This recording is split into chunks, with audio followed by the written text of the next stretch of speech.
शेतकऱ्याचा आत्ता कोणीच वाली नाही, कारण शेतकरी हा फक्त काबाड कष्ट करून त्याला घामाची सुद्धा किंमत भेटत नाही. म्हणून आम्ही आज माझा दुसरा दिवस आहे उपोषणाचा, आमरण उपोषणाचा. माझी पहिली मागणी आहे संपूर्ण महाराष्ट्रातील सर्व शेतकऱ्याची कर्जमाफी झाली पाहिजे.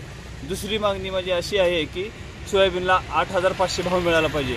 तिसरी मागणी अशी आहे की जे मराठा आरक्षणासाठी आत्महत्या केलेले आहेत कुटुंब, त्यांची आत्महत्याग्रस्त कुटुंबांना न्याय मिळाला पाहिजे.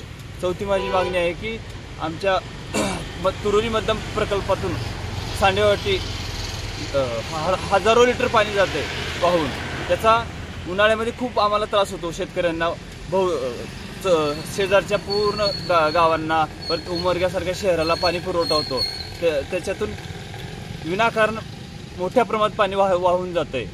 आमची पाचवी मागणी आहे की नॅशनल हायवेज हा सगळ्यात मोठा प्रॉब्लेम आहे. नॅशनल हायवेचा 65चा सोलापूरपासून तलमोड बाउंड्रीपर्यंत अतिशय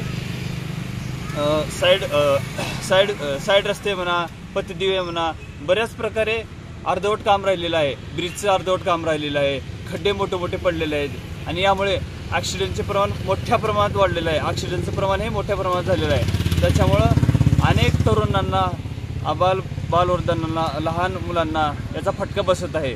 आणि बहुतांश आता पावसाळ्याचे दिवस असल्यामुळे मोठे मोठे खड्डे पडलेले आहेत. मग याचा फटका सर्वांनाच आहे. त्यामुळं आणि शेवटची मागणी आमची अशी आहे की खोटे पंचनामे करून बोगस भूकंपग्रस्त दाखला दिलेला आहे माखणीच्या मंडळ अधिकाऱ्यांनी. त्याच्यामुळे त्यांना निलंबन करावं, त्यांची आमची शेवटची मागणी.